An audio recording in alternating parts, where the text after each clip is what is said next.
Buenas noches. Buenas noches a todos, espero que estén súper bien.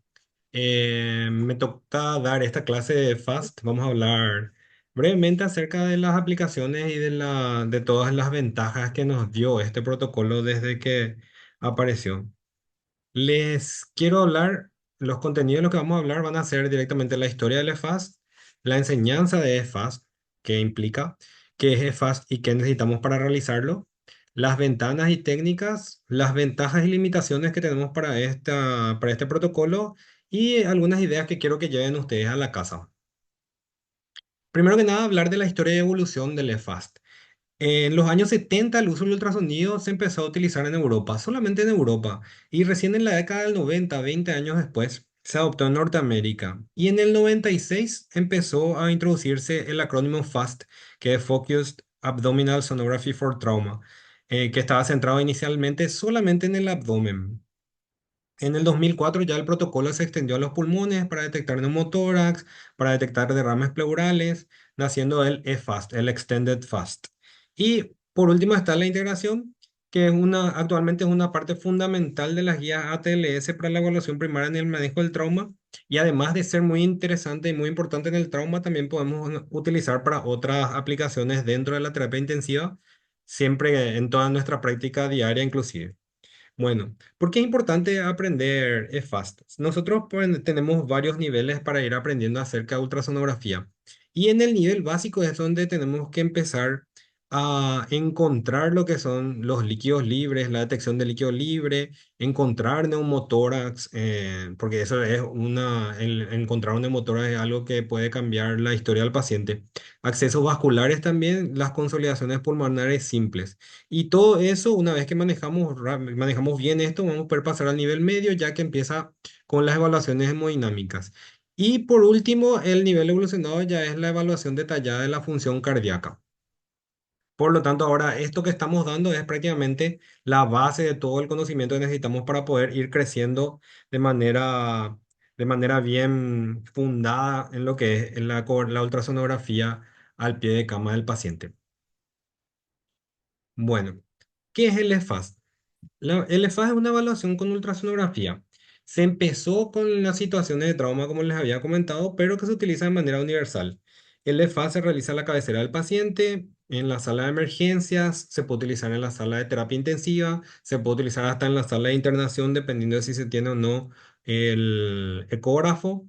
No es un estudio radiológico completo, eso creo que les habrán dicho desde el principio del curso. Es una extensión del examen físico al pie de cama del paciente. Nosotros no buscamos encontrar tipo cardiopatías congénitas, etcétera, sino que más bien buscamos la función y buscamos algunas cosas que nos van directamente chocando con lo que es el tema de la ecocardiografía de los cardiólogos. Y en manos ya entrenadas debería durar entre 3,5 a 4 minutos más o menos. Por lo tanto, con nosotros logramos ese tiempo y haciendo prácticamente a todos los pacientes los cuales llegamos a tratar. Me acuerdo cuando recién estaba empezando yo, le hacía a todos los pacientes y era así el que se iba con un ecógrafo con tubo de rayos catódicos y con solamente una sonda, era el único transductor que tenía era un convexo, y con eso me paseaba por todos los pacientes para tratar de encontrar cualquier tipo de imagen que me llame la atención o tratar de encontrar y conocer lo que son las imágenes normales. Bueno, el minuto de oro del que se habla en el trauma, normalmente si es que no tenemos ecografía, que ocurre así en algunos lugares todavía de mi país, que yo soy de Paraguay, ¿verdad? Que en los cuales no hay todavía ecografía, lo que se hace es que el paciente ingresa, no hay un examen que sea determinante, se le estabiliza al paciente como se puede, se hace el transporte a radiología. Se hace una tomografía, a veces ecografía y a veces se puede hacer radiografía, encontrar en aire libre, como por ejemplo neumoperitoneo o algo así como para pensar que puede haber algún daño de víscera. Se hace el diagnóstico y posteriormente entra al quirófano. Pero en este tiempo en el cual ya hay ecógrafo en la mayoría de los lugares donde trabajamos, entonces lo que tratamos de hacer es, ingresa el paciente, se hace el FAST ya simultáneo a lo que es la estabilización del paciente, y si encontramos si encontramos un líquido libre en alguno de los espacios que tenemos que explorar, o encontramos que el líquido libre que tuvimos al ingreso va creciendo con el correr de las horas y con el paciente empeorando, es una forma de tomar una decisión en la cual el paciente tiene que ir directamente a quirófano. ¿Cuánto esto reduce? Reduce alrededor de un 40% en el tiempo de inicio de intervención quirúrgica en las lesiones abdominales. Y es óptimo para el triaje en los lugares donde haya incidentes con múltiples víctimas. Entonces se puede se puede priorizar de esa manera los recursos que siempre son limitados en todos lados. Bueno, para realizar el EFAS de manera sistemática, siempre se recomienda un enfoque que sea avanzado en preguntas sencillas con respuestas binarias. ¿Qué significa eso? Que nosotros ponemos la sonda y lo único que tenemos que saber es si sí o no, hay o no hay. Y de esa manera recolectamos la información crítica rápidamente. ¿Qué es lo que tenemos que tener en cuenta que hacemos con el FAST? Es una extensión visual y dinámica de los sentidos a pie de cama. Nosotros pensamos que el paciente tiene, por ejemplo, signo de irritación peritoneal y con el FAST podemos enseguida revisar si es que está aumentando el líquido o si empieza a aparecer líquido libre en cavidad abdominal y eso hace que pasemos rápidamente a la interconsulta con el cirujano y que el paciente entre lo más rápido posible a quirófano y no estamos reanimando por horas, horas, horas, el paciente no mejora y ahí sospechamos y vamos perdiendo tiempo con respecto a eso.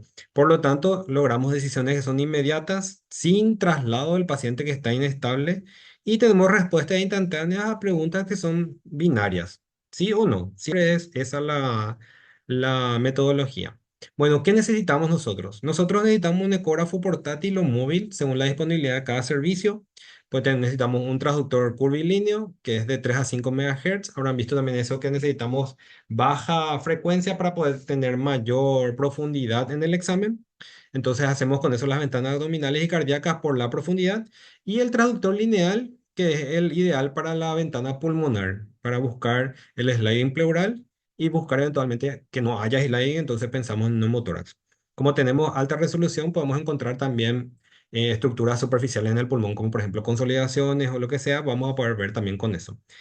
Teniendo en cuenta esto, que necesitamos solamente un traductor curvilíneo, que también podemos utilizar para hacer la ventana pulmonar, no es necesario tener directamente el traductor lineal. Con el traductor curvilíneo podemos hacer la ventana pleural, por lo tanto, estos ecógrafos que son totalmente de bolsillo ya en esta época y que en general tienen uno o dos traductores en uno solo, ¿verdad? No son ya útiles para poder hacer los diagnósticos que necesitamos para poder responder las preguntas que nos hacemos al evaluar al paciente.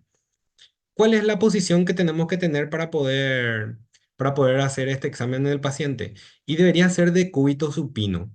Eventualmente podríamos utilizar posición de Trendelenburg solamente para ver si es que de esa manera, al ponerle al paciente con la parte baja del abdomen un poco más hacia arriba, se encuentra más fácilmente el líquido en los cuadrantes superiores y la posición de Trendelenburg inverso si queremos ver la parte de los cuadrantes inferiores.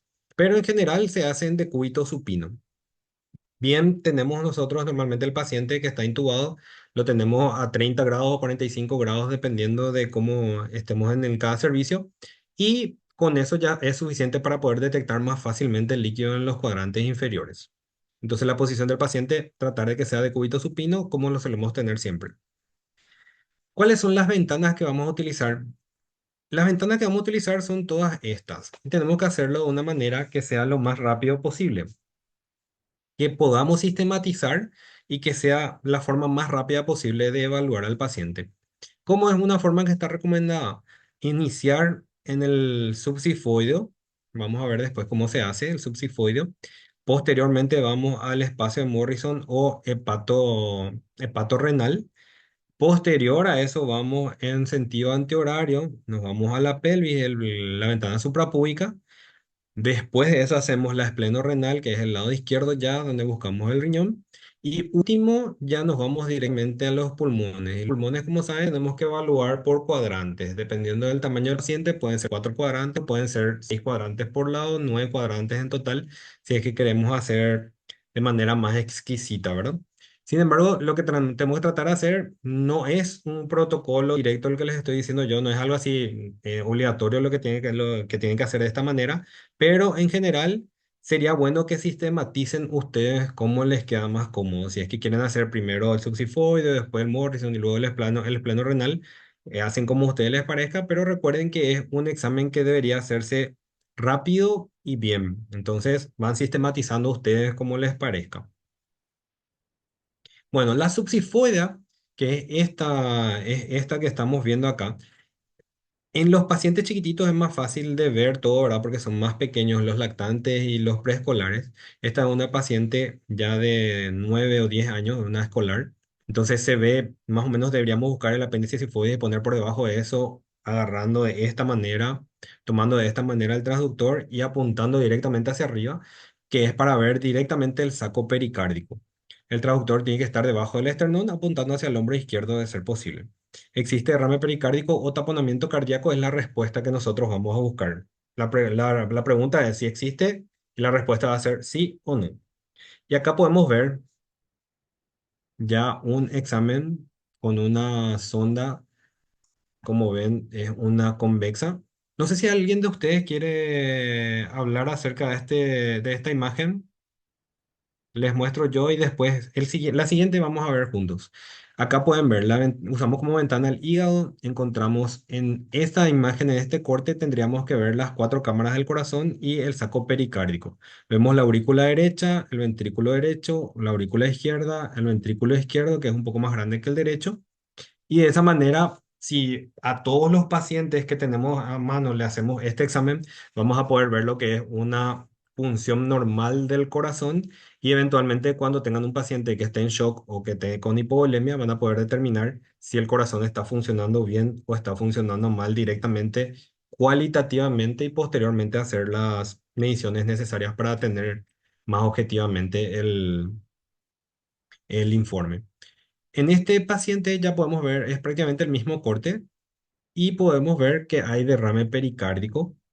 Esta fina lámina de líquido que está acá. Ustedes saben que si el paciente tiene un derrame pericárdico de mucho volumen, y el corazón aún no está claudicando, quiere decir que probablemente ese derrame es de larga data o es crónico. Y este derrame pericárdico, como por más de que parezca muy pequeñito, si es que aumenta un poco de tamaño, podría llegar a tener mucha alteración de la función. Entonces, siempre tener en cuenta que si encontramos un derrame pericárdico, más todavía en una situación de trauma, este examen lo hacemos a cada rato, lo hacemos cada 1 hora, cada 2 horas, cada 3 horas y vamos viendo qué tal va evolucionando el paciente. Y este ya es un paciente en el cual hacemos una visión subsifoidea y evaluamos que tiene el pericardio en el cual se puede ver este líquido que es hipocogénico o anecogénico y se ve el corazón que ya no tiene una función adecuada. Como vemos en general, lo que nosotros buscamos es si hay signos de taponamiento o de pretaponamiento, y los signos de pretaponamiento son el colapso del ventrículo derecho, el colapso de la aurícula derecha. Puede haber también un desplazamiento del septo interventricular. Entonces, una vez que nosotros vemos un paciente que está con signo de choque, que nosotros estamos tratando y que no está mejorando con nada, le hacemos un corte subxifoide, vemos esto, probablemente este paciente esté en pretaponamiento o esté empezando a taponar. Y de esa manera ya el diagnóstico sería, ¿tiene o no tiene? Sí tiene y ya se va al tratamiento directamente que puede hacer el terapista o pueden ver con algún cirujano cardiovascular o de trauma. Bueno, en el cuadrante superior derecho evaluamos el espacio Morrison, que es el espacio que está entre el hígado y el riñón, y también se puede ver el receso costo diafragmático que nos va a ayudar para ver especialmente imágenes de derrames, por ejemplo. Y la pregunta es, ¿hay líquido libre en el espacio patorrenal? La respuesta es sí o no nada más. Y vemos acá un examen en el cual podemos observar el riñón derecho, el hígado que está alrededor y la misma cosa. Es solamente para fijar mejor, está con mucha ganancia, por eso es que está tan brillante la imagen en el fondo, está el riñón derecho y el hígado que usamos también como ventana. En este caso no se ve ningún espacio anecogénico, entonces decimos que no hay líquido libre. Sin embargo, acá, por ejemplo, ¿dónde les parece que hay líquido libre? ¿Alguien de ustedes quiere decirme dónde le parece que hay? ¿Alguien? ¿Alguno? A ver, chicos, ¿quién se fija ahí en la imagen y le dice al doctor dónde hay, si hay o no presencia de líquido libre? Puede señalar la imagen con o, A nivel o de podemos... renales, Hola. los polos renales. Sí, en ambos polos renales. Se ve una pequeña imagen acá en el polo superior, muy bien. Y se ve también en esta parte más hacia el polo inferior. Muy bien. Y con eso nosotros vamos controlando. En la siguiente hora volvemos a hacer la misma imagen, vemos qué tal se ve. Si aumentó de tamaño, quiere decir que hay algo que nosotros, eso es otra cosa que tenemos que saber cuando hacemos FAST, que nosotros no buscamos dónde está la lesión. Buscamos solamente el signo indirecto que dice que algo está sangrando en el caso del trauma, ¿verdad? Entonces, ¿qué buscamos? Si hay líquido. Aumenta el líquido, hay algo que está sangrando de manera activa. Bueno. Esta es una imagen un poco eh, más vistosa, vamos a decir, acerca de lo que es líquido libre. Este no era un trauma, este era un paciente que estaba con diálisis peritoneal, pero se puede ver correctamente que hay imagen de líquido alrededor, en el espacio Morrison y alrededor del hígado inclusive. Después está la suprapúbica. La ventana suprapúbica es la siguiente ventana que tenemos que ver, que evaluamos el fondo de saco de Douglas en las mujeres o el espacio recto vesical en hombres. Y la pregunta es si hay líquido en el saco de Douglas o en el espacio recto vesical. En estas imágenes podemos ver dos tipos de corte, un corte coronal y un corte sagital. Y ahí tenemos que ir buscando si es que hay señales de líquido y encontrar si es que hay también, en este paciente, por ejemplo, podemos mirar que no se ve líquido alrededor de la vejiga, no encuentro directamente. Este es un corte coronal y acá en el corte sagital tampoco se encuentra, pero sí se encuentra, por ejemplo, algo que es llamativo, que parece que ser el útero que está acá. Entonces, buscando todo, tenemos que buscar de las dos maneras, tanto coronal como sagital, y de esa manera tratar de encontrar líquido si es que sospechamos que hay algún tipo de lesión. También en la ventana suprapúbica podemos encontrar, por ejemplo, lo que es la sonda vesical, el balón de la sonda vesical, ¿verdad?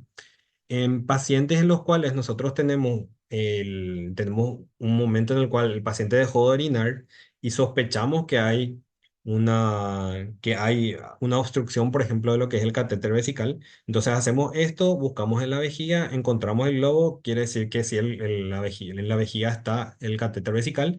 Si no, si es que hay mucho líquido alrededor, quiere decir que probablemente hay una obstrucción. La imagen normal de esto sería el paciente con su vejiga totalmente vacía y el globo ahí adentro. ¿Está bien?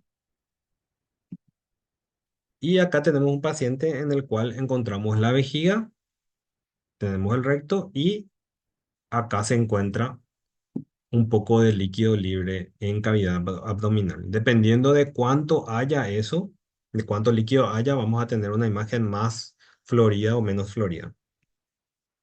Posteriormente vamos al cuadrante superior izquierdo que evalúa el espacio espleno-renal y el receso costo diafragmático izquierdo y tenemos que ver si es que hay líquido en ese espacio o no. Acá vemos el riñón izquierdo con el vaso. Esta es la imagen frisada, ¿verdad? Para que puedan ver correctamente. No ven, en esta imagen por lo menos no se ve líquido libre en la cavidad, pero en esta imagen, por ejemplo, ¿qué vemos? Vemos riñón izquierdo. Acá sí vemos un poco de una imagen anecogénica entre el vaso y el riñón izquierdo. Eso significa que hay líquido libre dentro de la cavidad. De vuelta, esto, lo importante es no solamente detectarlo, sino que detectar si va subiendo o no va subiendo de cantidad. Posteriormente podemos ver la pulmonar bilateral, que es el escaneo en la línea medio clavicular para descartar neumotórax y tenemos que ver si es que tenemos un signo de código de barras o un signo de la playa. De vuelta es binario nada más, es código de barras o signo de la playa. Se puede hacer con ambos transductores. Se puede hacer con el transductor convexo. En el transductor convexo, vamos a ver después que se forma una imagen que se llama alas de murciélago, pero con el recto es el con el que mejor se puede evaluar, ya que podemos tener mayor definición con mayor frecuencia y como tiene menor frecuencia, tiene menos penetrancia, pero puede servir súper bien para poder ver lo que es el deslizamiento pleural.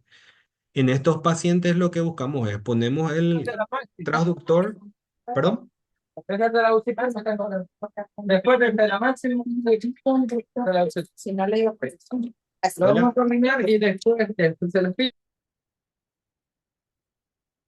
perdón, Eric, no sé si estabas hablando con nosotros, pero te puse mudo. En este paciente, por ejemplo, cada vez que vamos a hacer la parte de deslizamiento pleural, debemos utilizar dos costillas como ventana y vemos en el medio si es que hay o no hay deslizamiento pleural. Como ven acá también tiene mucha ganancia, pero se puede ver el movimiento de la pleura con cada ciclo respiratorio. En este paciente la misma cosa, tenemos uno, dos, tres costillas, podemos ver la pleura y acá también podemos ver lo que son las líneas A de un pulmón normal. En estos pacientes vemos las líneas A, entonces quiere decir que hay pulmón por debajo, hay aire, es un artefacto como ya me parece que habrán dado y vemos que hay sliding pleural que es lo más importante. De vuelta acá. Al hacer con un recto, podemos poner el modo M y en el modo M con la línea sobre, sobre la pleura, podemos tener lo que es el signo de la playa. El signo de la playa, acá podemos ver la arena, las olas que están llegando, el deslizamiento pleural, entonces quiere decir que ahí por debajo hay pulmón. Nosotros tenemos acá como ventana las costillas, como había dicho al principio. Y acá, esta es una imagen muy interesante porque es un punto pleural. Es justo el lugar en el cual hay sliding pleural, pero posteriormente desaparece. Entonces tiene dos situaciones. Tiene una situación en la cual se puede ver signo de la playa, pero también hay una parte en la que se ve el signo de código de barras. Entonces, este es un punto pleural que había encontrado hace un largo rato ya, pero que me pareció interesante traer acá como para que puedan saber. El punto pleural es el lugar donde la pleura visceral se separa de la pleura parietal y que queda como esto, ¿verdad? Que queda una parte que parece playa, pero otra parte que es código de barras. En este paciente tenía un hemotórax, se encontró eso y directamente una vez que nosotros logramos hacer esto y encontramos código de barras y no hay sliding pleural, ya pensamos directamente en neumotórax y ese paciente tiene que ser probablemente drenado el neumotórax. La otra ventana, como les había dicho también, al hacer la evaluación pleural con el transductor lineal, podemos encontrar también lugares en los cuales hay líquido pleural, líquido de derrame pleural, que puede ser, si es una neumonía, puede ser pus, si es que no es neumonía, si es que es algo reumatológico, puede ser líquido citrino, un trasudado, o en el caso del trauma, lo más probable es que sea sangre. Entonces acá podemos ver cómo hay dos costillas, acá podemos ver el diafragma, el receso costodiafragmático, acá está el pulmón que tiene signos de atelectasia por la compresión que causa este líquido anecogénico que está acá arriba. Eso se ve fácilmente cuando se pone en los lugares más bajos de la parrilla costal, se puede ver todo esto y esto probablemente es el hígado. Entonces acá miramos otra imagen en la cual tenemos las costillas y hay una pequeña lámina de líquido pleural.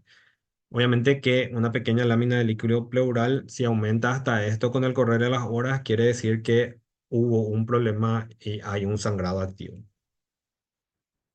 Como les había dicho hace rato, cuando hacemos el FAST, también en la ventana para ver el espacio Morrison, el espacio hepatopleural, el hepato renal derecho, podemos ver también el seno diafragmático y encontrar pequeños derrames que se encuentran en esa zona. Es cuestión solamente de mover el transductor un poquito más hacia el espacio pleural y se encuentra también a veces el líquido pleural ahí y esta zona, por ejemplo, que se puede ver del pulmón con el signo de la medusa, que significa que está con una telectasia probablemente reactiva a eso.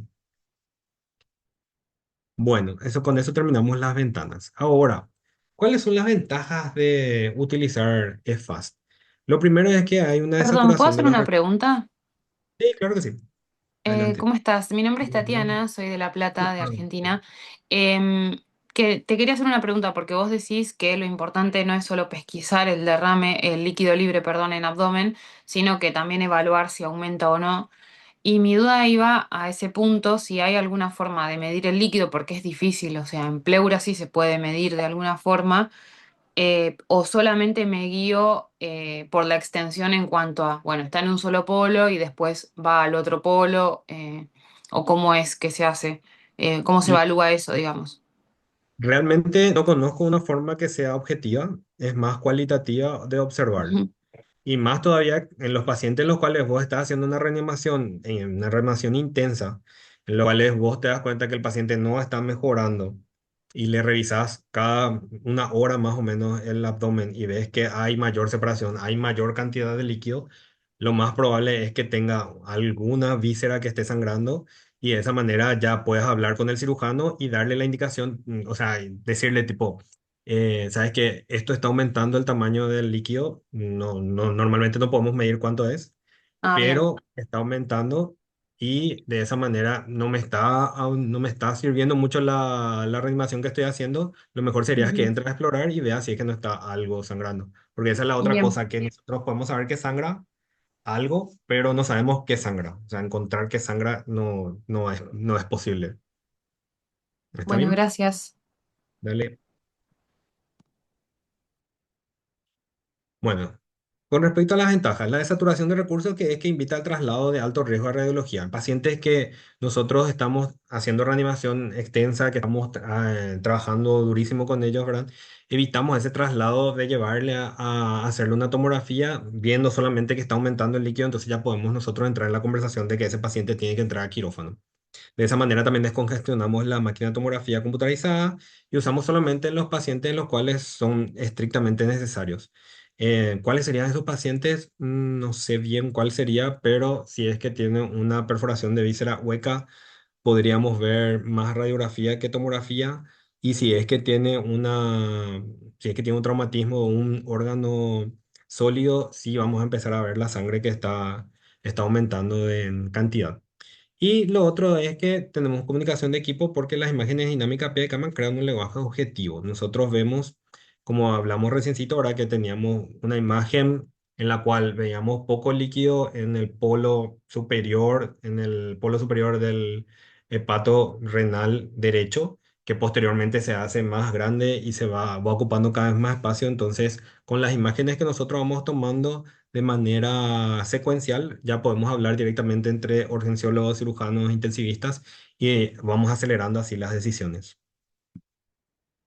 Bueno, ¿qué limitaciones hay? La variabilidad del operador. Esto siempre también se habla desde el principio del curso, que el, el ultrasonido es operador dependiente, pero también es operador dependiente hasta el esfigmomanómetro es operador dependiente, el estetoscopio es operador dependiente. No todo el mundo oculta todos los ruidos cardíacos, por ejemplo, yo no puedo. Entonces, lo que tenemos que hacer es siempre tratar de mejorar nuestra performance, trabajando todo el tiempo y evaluando todos los pacientes que tenemos y el tratar de que haya la menor cantidad de falsos negativos por falta de pericia, ¿verdad? Siempre tenemos que tener estos programas de capacitación en nuestro hospital y enseñarle a todo el mundo que podamos, ¿verdad? Todos los residentes que empiezan, el FAS es lo más fácil de encontrar, entonces ya que vayan buscando uno a uno y cuando tengamos oportunidad de mostrar, cuando haya diálisis peritoneal o haya algún paciente que tiene, no sé, síndrome nefrótico, algo, le vamos mostrando cómo se ve esas imágenes en cada uno de los pacientes, entonces de esa manera va disminuyendo ya esa brecha en la cual puede haber un falso negativo.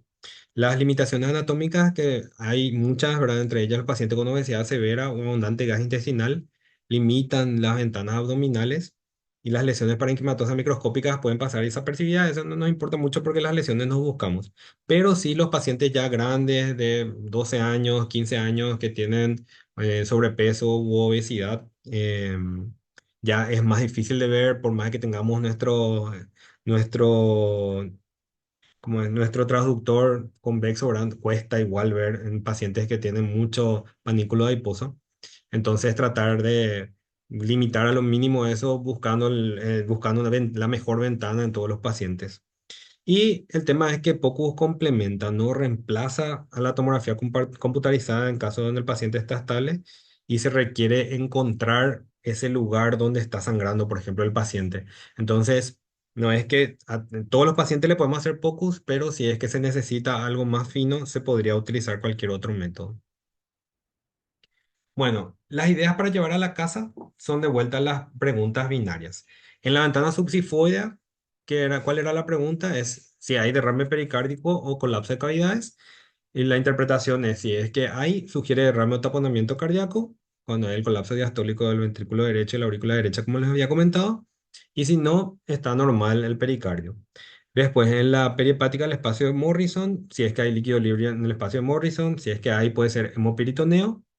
Y siempre evaluar también ahí el costo, el receso costo diafragmático para hemotórax. El tercero va a ser el espleno renal, si es que hay líquido libre periesplénico o renal. De vuelta, hemoperitoneo sería si es que hay hemoperitoneo sería lo primero a sospechar.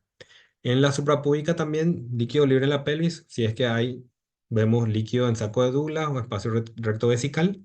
Si no hay, no hay en esa parte, ¿verdad? Es solamente sí o no. Y pulmonar neumotórax, si hay deslizamiento pulmonar, el deslizamiento pleural, el signo de la playa, si es que es lo normal, nosotros encontramos, ponemos el modo M y encontramos signo de la playa, súper bien. Y si es que no, hay neumotórax probablemente, signo de código de barra o punto pulmonar. Y el hemotórax, que es lo que buscamos, es el líquido anecoico en el espacio pleural. Si hay de vuelta en lo que es trauma, siempre pensar que puede ser eh, sangre. Y si es que hay algo sangrando ahí, tenemos que tratar de solucionarlo lo antes posible. Y conclusiones. EFAS se convirtió ya en una herramienta que es invaluable en el paciente con trauma. Puede ser utilizado en otros contextos de pacientes críticos. El intensivista debe manejar la técnica de los significados de los hallazgos. Es muy importante iniciar, podríamos iniciar con esto para después ir aumentando, ¿verdad?, la dificultad de las mediciones que vamos a hacer. Recordar que siempre lo que buscamos es una respuesta binaria, no estar buscando dónde está sangrando, no perder tiempo en cosas que no competen al EFAST, es solamente sí o no. Y podemos realizarlo en todos los pacientes para que uno vaya mejorando el tema de encontrar rápido las ventanas, encontrar rápido lo que buscamos, mostrarle a todos los residentes, a todos los médicos que quieren ver así cómo se vería un paciente si es que tenemos algún paciente que tiene líquido libre en cavidad abdominal o un paciente con derrame pleural o un paciente con derrame pericárdico. Entonces con eso, además de que va ganando experiencia cada uno, lo que también hace es ganar confianza. Y una vez que se gana confianza, ya hacen rápidamente todo y ya obtienen mejores resultados. Bueno, el aprendizaje es la experiencia. Si ustedes hacen todo el tiempo esto, rápidamente van a tomar mano. Como les dije, tiene que ser entre 3,5 a 4 minutos de duración esto. En general se hace muy rápido, puede hacerse más rápido que eso inclusive, dependiendo de qué tanto revisen el pulmón. Ahí cambia un poquito el tiempo, pero en general se puede hacer bien rápido. Y gracias, ahí está, completito. Buenas Muchas tardes. gracias, doctor. Una Eh, duda.